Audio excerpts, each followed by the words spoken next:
자, 계속해서 문제 61번부터 같이 보도록 하겠습니다. 61번. 자, 층수가 5층 이상으로서 연면적 3000제곱미터를 초과하는 특정 소방 대상물의 2층에서 발화한 때에 경보 기준으로 옳은 것은 단 비상방송 설비의 화재 안전 기준에 따른다라고 했습니다. 자, 이 문제 보시면 자, 층수가 5층 이상이고 연면적이 3000제곱미터를 초과한다라고 했어요. 그러니까 이런 거 뭐냐? 바로 경보 방식이 우선 경보 방식이라는 거죠. 그렇죠? 그러니까 지하층을 제외한 층수가 5층 이상이고 연면적 3000제곱미터 이상을 초과하는 특정 소방 대상물 같은 경우에는 우선 경보 방식이 적용이 되는 겁니다. 자, 그때 이제 화재가 발생했을 때 자, 우선적으로 경보를 바라는 층이 있어요. 기준이 있다는 거죠. 그래서 정확한 명칭은 발화층 및 직상층 우선 경보 방식이에요. 이게 정확한 명칭이죠. 그러니까 줄여서 그냥 우선 경보 방식이라고 우리는 얘기를 하는 거예요. 그렇죠? 발화층 및 직상층 우선 경보 방식. 자, 그때 세 가지로 분류할 수가 있는데, 자, 보세요. 2층 이상에서 화재가 발생한 경우가 있고요.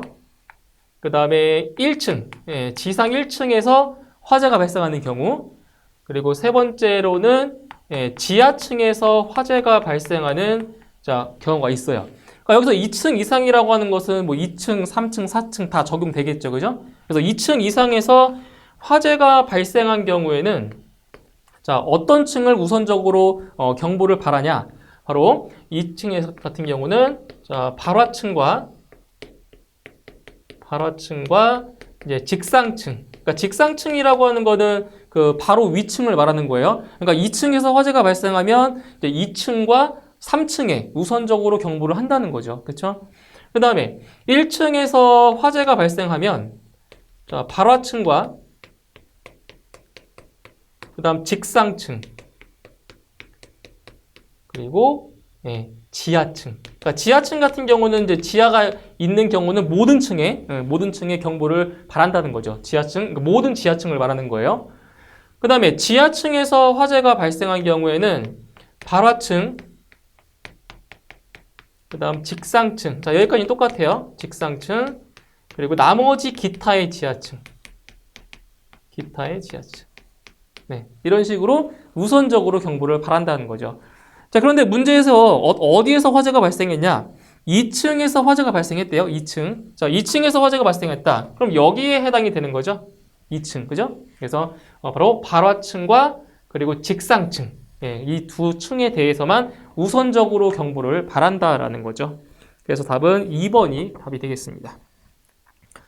다음 62번. 누전 경보기의 형식 승인 및 제품 검사의 기술 기준에 따라 비호환성형 수신부는 신호 입력 회로의 공칭 작동 전류치의 42%에 대응하는 변류기에 설계 출력 전압을 가하는 경우 몇 초 이내에 작동하지 아니하여야 하는가?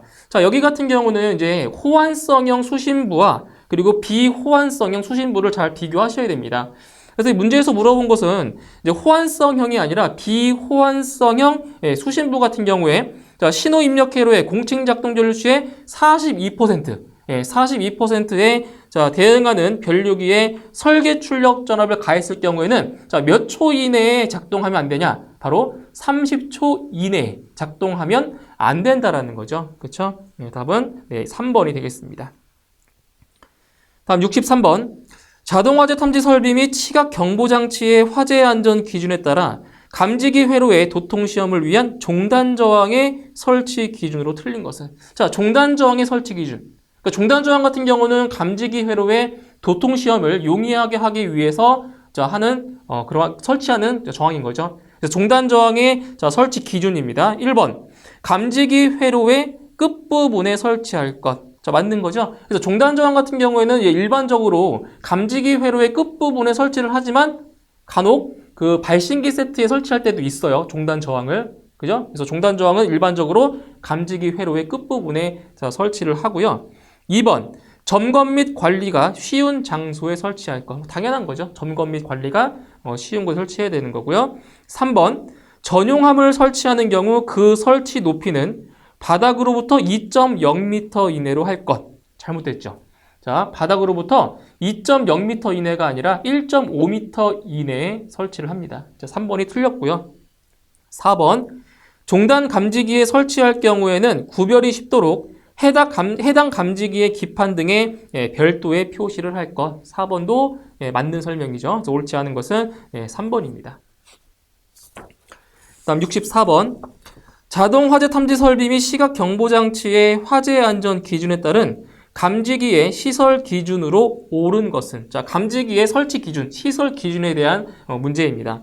1번, 스포트형 감지기는 15도 이상 경사되지 아니하도록 부착한다. 자, 틀렸죠? 이 스포트형 감지기의 경사 제한 각도는 몇 도예요? 스포트형 감지기의 경사 제한 각도는 45도 이상이죠. 그래서 1번 틀렸고요. 2번, 자, 공기관식 차동식 분포형 감지기의 검출부는 45도 이상 경사되지 아니하도록 부착할 것. 이것도 잘못됐죠. 그래서 그 차동식 분포형 감지기의 검출부 같은 경우에 그 경사 제한 각도는 5도 이상입니다. 그렇죠? 2번 틀렸고요. 3번, 보상식 스포트형 감지기는 정온점이 감지기 주위에 평상시 최고 온도보다 20도씨 이상 높은 것으로 설치할 것. 자, 맞죠? 최고 온도, 주위 최고 온도, 평상시 최고 온도보다 20도 이상 높은 것으로 설치하는 것이 맞습니다. 정답은 3번이고요. 4번, 정온식 감지기는 주방, 보일러실 등으로서 다량의 화기를 취급하는 장소에 설치하되 공칭 작동료 온도가 최고 주위 온도보다 30도씨 이상 높은 것으로 설치할 것. 잘못됐습니다. 그래서 공칭 작동 온도가 최고 주위 온도보다 20도씨 이상 높은 것으로 설치를 해야 맞는 거죠. 그래서 옳은 것은 3번입니다. 다음 65번. 비상경보 설비의 축전지의 성능 인증 및 제품 검사의 기술 기준에 따른 축전지 설비의 외함 두께는 강판인 경우 몇 밀리미터 이상이어야 하는가? 자, 여기에서는 이제 두 가지를 비교를 하셔서 암기를 하셔야 됩니다. 자, 이제 어디에 그 강판 두께냐면 축전지 설비예요. 축전지 설비. 자, 축전지 설비의 자, 외함의 두께예요. 외함의 두께. 자, 이때 이제 외함의 그 재료가 어떤 거냐에 따라서 두께의 기준이 다르다라는 거죠. 그래서 첫 번째, 강판. 자, 강판으로 되어 있는 그 외함이 있고요. 그 다음에 강판 말고 합성수지로 되어 있는 자, 그러한 외함이 있어요. 그래서 강판 같은 경우에는 그 외함의 두께가 1.2mm 이상이 돼야 돼요. 그러니까 최소 1.2mm는 돼야 돼요. 최소. 그런데 합성수지 같은 경우에는 외함의 두께가 3mm 이상이 되면 됩니다. 3mm 이상. 그죠? 그러니까 이 강판이 합성수지보다는 더 강하잖아요. 그렇죠? 그렇기 때문에 이 강판으로 되어 있는 외함 같은 경우에는 그 두께의 기준이 더 얇아요. 이게 더 강하니까. 그렇죠? 그래서 이 문제에서는 지금 외함의 두께인데 강판인 경우를 물어봤으니까 1.2mm 이상이 답이 되는 겁니다. 예, 답은 2번에 있네요. 다음 66번. 비상 콘센트 설비의 성능 인증 및 제품 검사의 기술 기준에 따라 비상 콘센트 설비의 절연된 충전부와 외함 간의 절연 내력은 전격 전압 150V 이하의 경우 60Hz의 정연파에 가까운 시류 전압 1000V 교류 전압을 가하는 시험에서 몇 분간 견디어야 하는가? 자, 절연 내력 시험이죠. 비상 콘센트 설비의 절연 내력 시험에서 지금 뭐라고 했어요? 전격 전압 150V 이하. 150V 이하의 그 정연파에 가까운 시류 전압 1000V를 인가했을 때, 자, 몇 분 동안 견뎌야 되냐? 바로 1분 이상 견뎌야 합격이 정상인 거죠. 그렇죠? 답은 1번에 1분간 견디어야 한다. 1번이 답이 되겠습니다. 다음 67번. 유도 등의 형식 승인 및 제품 검사의 기술 기준에 따라 유도 등의 교류 입력 측과 외함 사이, 교류 입력 측과 충전부 사이의 각 절연 저항을 DC 500V의 절연 저항기로 측정한 값이 몇 메가옴 이상이어야 하는가? 자, 보세요. 자, 유도등이죠, 유도등. 자, 유도등에서 이제 절연 저항 값을 이제 물어보는 건데, 바로, 유도등의 교류 입력 측과 외암 사이, 교류 입력 측과 외암 사이, 그리고 교류 입력 측과 충전부 사이. 자, 그때 그 절연 저항 값을 어떻게 구하냐? DC 500V의 절연 저항기로 측정했을 때, 자, 몇 메가옴 이상이 나와야 정상이냐? 바로 5메가옴 이상이 나와야 정상인 거죠. 그렇죠? 답은 2번에 5메가옴이 답이 되겠습니다. 답은 2번. 다음 68번. 자, 경종의 우수 품질 인증 기술 기준에 따른 기능 시험에 대한 내용이다. 다음 괄호에 들어갈 내용으로 옳은 것은. 자, 이 문제는 이제 기존에 나오지 않았던 이제 새로 신출 문제가 되겠습니다.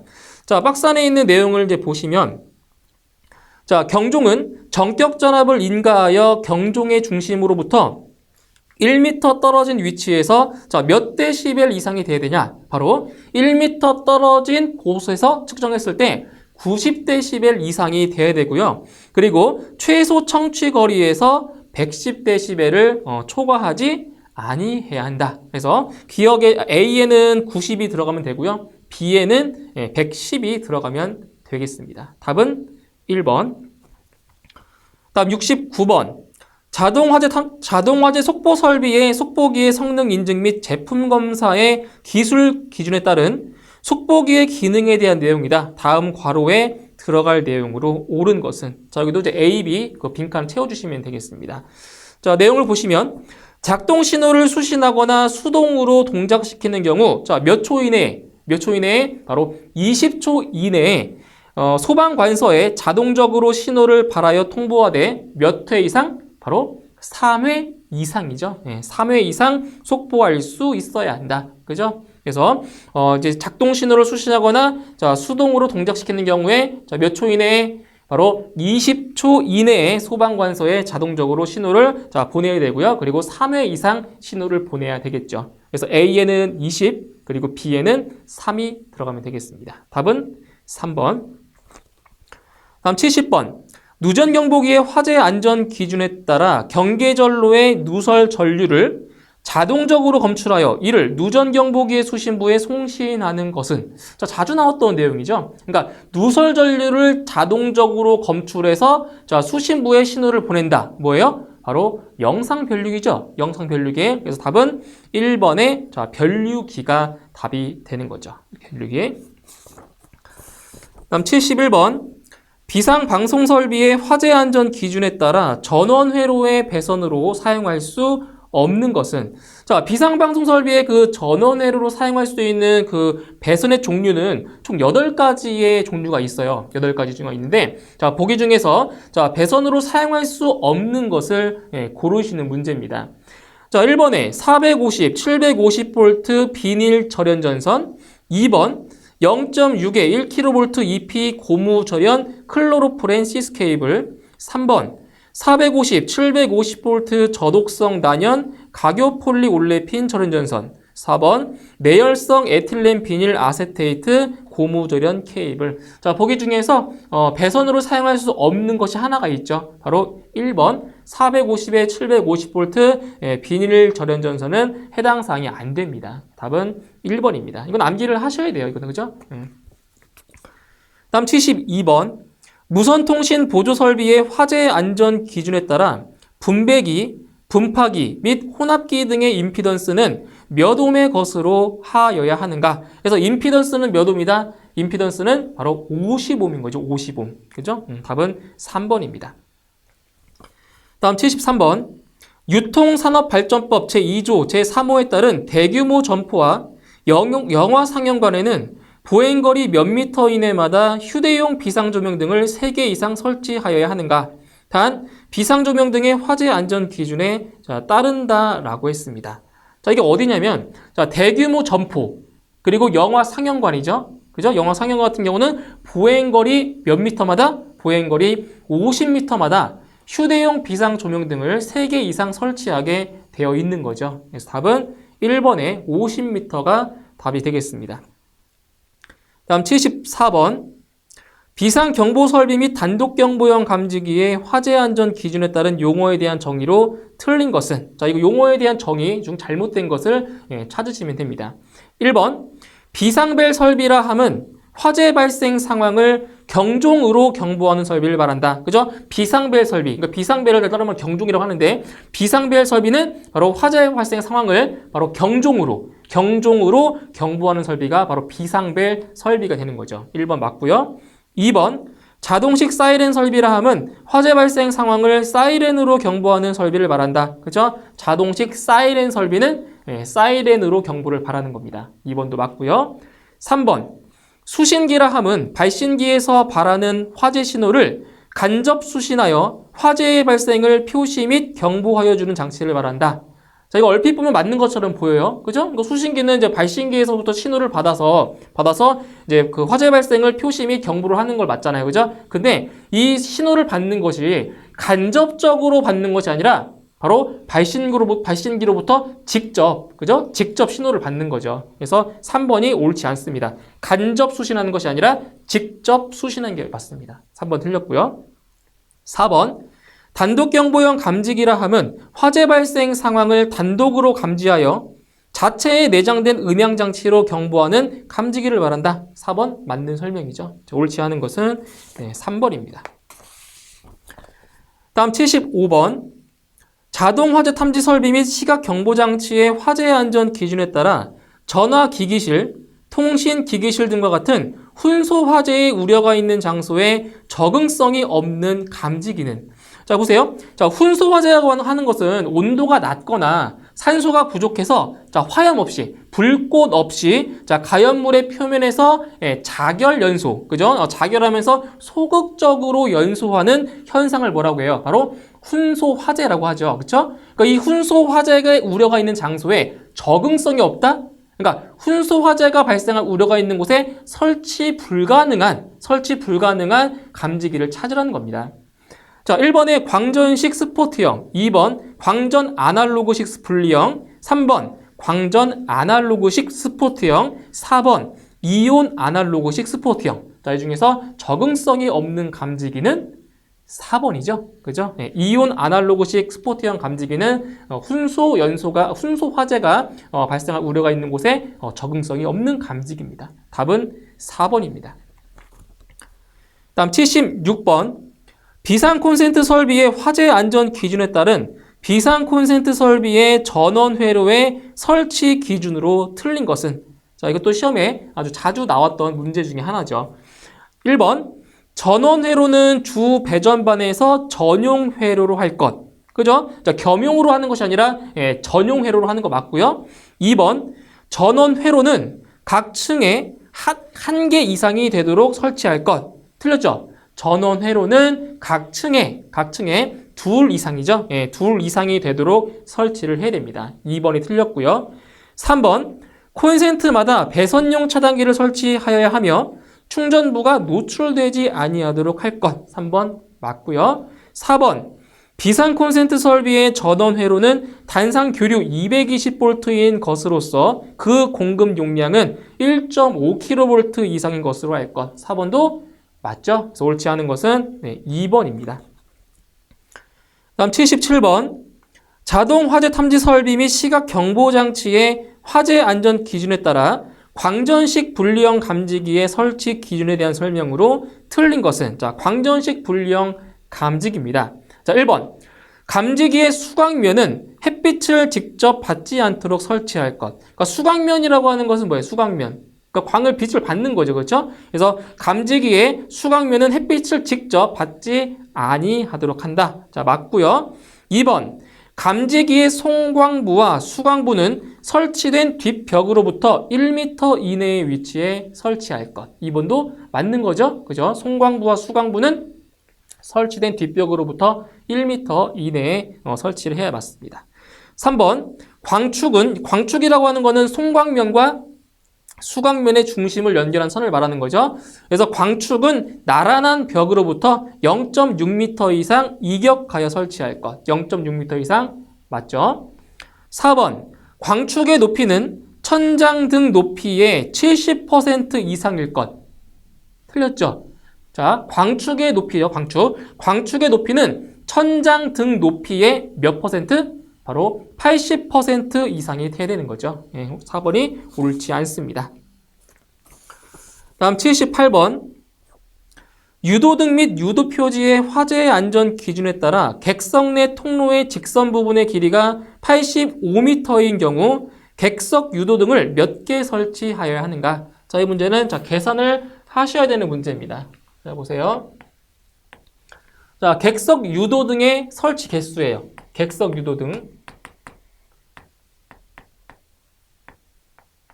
자, 객석 유도등의 설치 개수는 어떻게 구하냐면, 자, 객석 통로에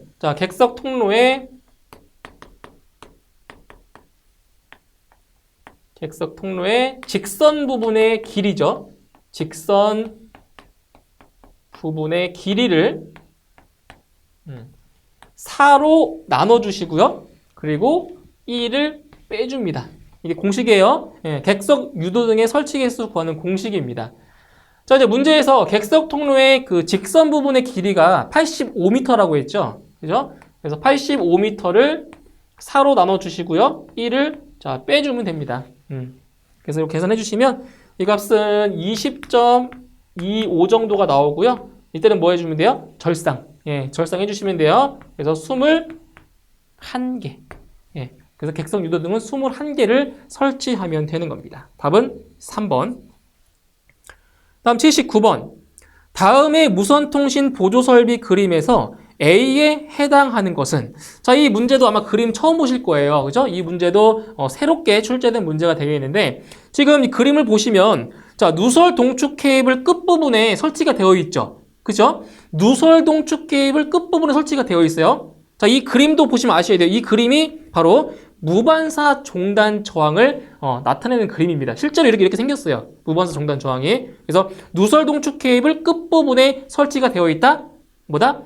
바로 무반사 종단 저항이다. 그죠? 이거 기억해 주시면 돼요. 그래서 답은 4번의 무반사 종단 저항이 답이 되겠습니다. 다음 80번. 축전지의 자기방전을 보충함과 동시에 상용부하에 대한 전력 공급은 충전기가 부담하도록 하되 충전기가 부담하기 어려운 일시적인 대전류 부하는 축전지로 하여금 부담하게 하는 충전 방식은, 이거 뭐예요? 바로 부동 충전 방식인 거죠. 자, 여기 그림을 한번 보시면 이렇게 되어 있어요. 자, 부동 충전 방식은 이제 대략적인 그림이 이렇게 되어 있는 거죠.